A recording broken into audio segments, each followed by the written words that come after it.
Chapter 7. In this chapter, we learn more about wonderful incarnation, behavior of Sai Baba, his yogic practices, his all-pervasiveness and mercy, leper devotee service, Master Khaparde's plague case, going to Pandharpur. Wonderful incarnation. Sai Baba knew all yogic practices. He was well versed in the 6 processes, including devotee, stomach cleaning by a moistened piece of linen 3 inches in breadth and 22.5 in length, Khanda Yoga, separating his limbs and joining them again, and Samadhi. If you thought that he was Hindu, he looked like a Yavan. If you thought him to be a Yavan, he looked like a pious Hindu. No one definitely knew whether he was Hindu or a Mohammedan. He celebrated the Hindu festival of Ram Navami with all due formalities and at the same time permitted the sandal procession of the Mohammedans. He encouraged wrestling bouts in this festival. When the Gokulashtami came, he got the Gopal Kala ceremony duly performed, and on Eid festivals, he allowed the Mohammedans to say their prayers in his masjid. Once during a Muharram festival, some Mohammedans proposed to construct a tazia or tabut in the masjid, keep it there for some days and afterwards take it in procession through village. Sai Baba allowed the keeping of the tabut for 4 days and on the 5th day got it removed from the masjid without the least compunction. If we say that he was a Mohammedan, his ears was pierced. If you think that he was a Hindu, he advocated the practice of circumcision. If you call him Hindu, he always lived in the masjid. If Mohammedan, he had always the Duni sacred fire there and the following things which are contrary to Mohammedan religion: grinding on the hand mill, blowing of the conch and bells, oblation in the fire, bhajan, giving of food and worship of Baba's feasts by means of arghya were allowed there. If you think that he was a Mohammedan, the best of Brahmins and Agnihotris, leaving aside their orthodox ways, fell prostrate at his feet. Those who went to make enquiries about his caste were dumbfounded and were captured by his darshan. So none could definitely decide whether Sai Baba was a Hindu or a Mohammedan. There is no wonder, for he who completely surrenders him to the Lord by getting rid of his egoism and body consciousness thus becomes one with him and has nothing to do with any questions of caste or nationality. Baba saw no difference between any 2 castes and even between beings. He took meat and fish with fakirs but did not grumble when dogs touched the dishes with their mouths. Such a unique and wonderful incarnation was Sai Baba. On account of the merits in my past birth, I had the good fortune to sit at his feet and enjoy his blessed company. The joy and delight I derived therefrom was incomparable. In fact, Sai Baba was pure Anand and consciousness. I cannot sufficiently describe him, his greatness and uniqueness. He who took delight at his feet was established in his own self. Many sannyasis, sadhaks, and all sorts of men aspiring for salvation came to Sai Baba. He always walked and talked and laughed with them and always uttered Allah Malik. He never liked discussion or disputation. He was always calm and controlled, though irritable at times, always preached Vedanta, and nobody knew till the last who was Baba. Princes and poor people were treated alike by him. He knew the inmost secrets of all, and when he gave expression to them, all were surprised. He was the repository of all knowledge, still he feigned ignorance. He also disliked honor. Such were the characteristics of Sai Baba. Though he had a human body, his deeds testified to his godhood. All people consider him as God in Shirdi. Behavior of Sai Baba. Ignorant as I am, I cannot describe Baba's miracles. He got almost all the temples in Shirdi repaired. Through Tatya Patil, the temples of Shani, Ganapati, Shankar Parvati, village deity and Maruti were put in order. His charity was also remarkable. The money he used to collect as dakshina was freely distributed, rupees 20 to some, rupees 50 or 15 to others every. The recipients thought that this was pure charity money and Baba wished that it should be usefully employed.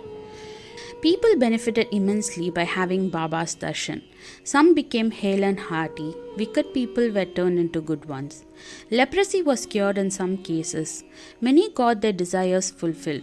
Without any medication being put in the eyes, some blind men got back their sight and some lame ones got their limbs. Nobody could see the end of his extraordinary greatness. His fame spread far and wide, and pilgrims from all sides flocked to Shirdi. Baba had his asana near the Duni and always rested there. He sat there in meditation, sometimes without a bath. He used to tie a small white turban on his head and wear a clean dautar round his waist and a shirt on his body. This was his attire in the beginning. He first practiced medicine in the village. He examined patients and gave medicines. He was always successful and he became famous as a Hakim. A curious case may be narrated. One devotee had his eyes quite red and swollen.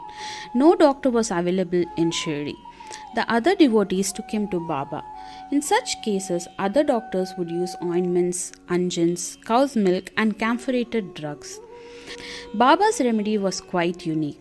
He pounded some biba, some carpus anacardium, marking nuts, and made 2 balls of them and thrust them on in each eye of the patient and wrapped a cloth bandage round them. Next day, the bandage was removed and water was poured over them. The inflammation subsided and the pupils became white and clear. Though the eyes were very delicate, the biba caused no hurt but removed the disease of the eyes. Many such cases were cured. This is only one instance in this regard. Baba's yogic practices. Baba knew all the processes and practices of yoga. 2 of them will be described here.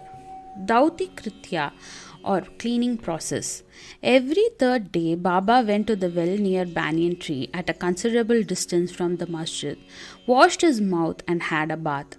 On one occasion, he was seen throwing up his intestines, cleaning them inside outside and placed them on a jam tree for drying.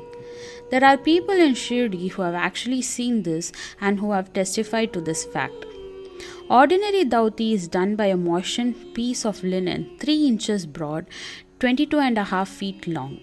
This piece is gulped down the throat and allowed to remain in the stomach for about half an hour for being reacted there and then taken out.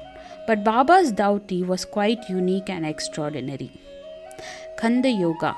In this practice, Baba extracted the limbs from his body and left them separately at different places in the masjid.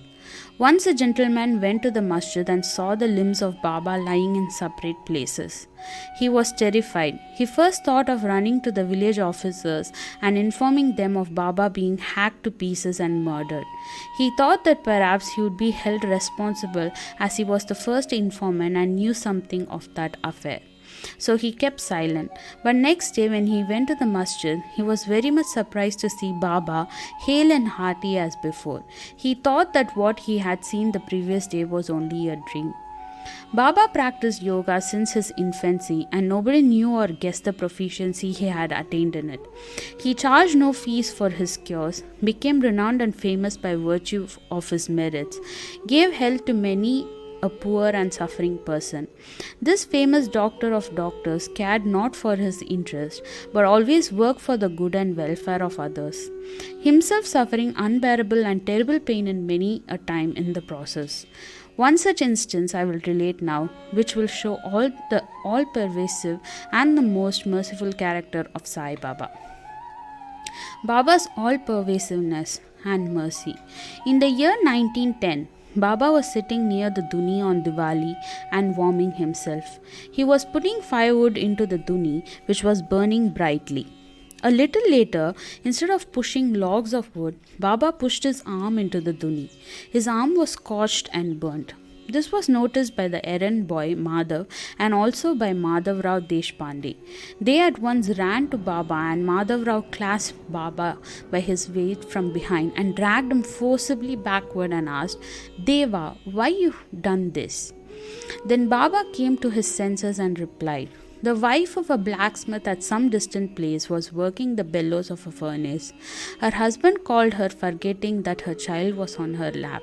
She got up hastily and the child slipped into the furnace. I immediately thrust my hand into the furnace and saved the child. I do not mind my arm being burned, but I am glad that the life of a child was saved. Leper's devotee services. On hearing the news of Baba's hand being burnt from Madhavrao Deshpande, Mr. Nana Sahib Chandrakar, accompanied by the famous Dr. Parmanand of Mumbai with his medical outfit consisting of ointments, lint and bandages, rushed to Shirdi and requested Baba to allow Dr. Parmanand to examine the arms and dress the wound caused by the burn. This was refused. Since that day, the burnt arm was dressed by Baoji Shinde, a leper devotee. His treatment consisted in massaging the burnt part with ghee and then placing a leaf over it and bandaging it tightly. Mr. Nana Sahib Chandrakar solicited Baba many a time to unfasten the bandages, get the wound examined, dressed and treated by Mr. Parmanand with the object that it may heal fast. Dr. Parmanand himself made similar requests, but Baba postponed it by saying that Allah was his doctor and did not allow his arm to be examined. Dr. Parmanand's medicine were not exposed to the air of Shirdi and they remained intact, but he had the good fortune of getting a darshan of Baba. Bagoji was allowed to treat the hand daily. After some days, the arm healed and all were happy. Still, we do not know whether any trace of pain was left or not. Every morning, Bagoji went through his program of untying the bandages, massaging the arm with ghee, and tightly bandaging it again. This went on till Sai Baba's Samadhi. Sai Baba, a perfect Siddha as he was, did not really want this treatment, but out of love for his devotee, he allowed the Upasana service of Bagoji to go on uninterrupted all along. When Baba started for Lendi, Bagoji held an umbrella over him and accompanied him. Every morning when Baba sat near the post close to the Duni, Bagoji was present and started his service. Bagoji was a sinner in his past birth. He was suffering from leprosy, his fingers had shrunk, his body was full of pus and smelling badly. Though outwardly he seemed so unfortunate, he was really lucky and happy, for was the premier servant of Baba and got the benefit of his company. Master Khaparde's plague. I shall now relate another instance of Baba's wonderful Leela. Mrs. Khaparde, the wife of Mr. Dada Sahib Khaparde of Amaravati, was staying at Shirdi with her young son for some days. One day the son got high fever, which further developed into bubonic plague. The mother was frightened and felt most uneasy. She thought of leaving the place for Amaravati and went near Baba in the evening when he was coming near the Vada, in his evening rounds, for asking his permission. She informed him in a trembling tone that her dear young son was down with plague. Baba spoke kindly and softly to her, saying that the sky is beset with clouds, but they will disperse and pass off and everything will be smooth and clear. So saying, he lifted up his kafni up to the waist and showed to all present 4 fully developed buboes as big as eggs and added, "See, how have I to suffer my devotees? Their difficulties are mine." Seeing this unique and extraordinary deed, the people were convinced as to how the saints suffer pains for their devotees. The heart of the saint is softer than wax. It is soft in and out as butter. They love their devotees without any idea of gain and regard them as their true relatives. Going to Pandharpur. I shall now close this chapter after relating a story illustrating how Sai Baba loved his devotees and anticipated their wishes and movements. Mr. Nana Sahib Chandrakar, who was a great devotee of Baba, was Mamlatar in Nandrubar in Kandesh. He got an order of transfer to Pandharpur. His devotion to Sai Baba bore fruit as he got an order to go and stay at Pandharpur, which is regarded as the Buvaikunta, heaven on earth. Nana Sahib had to take immediate charge, so he left for the place without even writing or informing anybody at Shirdi. He wanted to give a surprise visit at Shirdi, his Pandharpur see and salute his Vithoba and then proceed further. Nobody knew of Nana Sahib's departure for Shirdi, but Sai Baba knew about all this, as his eyes were everywhere. As soon as Nana Sahib approached Nimgaon, a few miles from Shirdi, there was a stir in masjid at Shirdi. Baba was sitting and talking with Mahalspati, Appa Shinde and Kashiram, when he at once said, "Let us all four do some bhajan.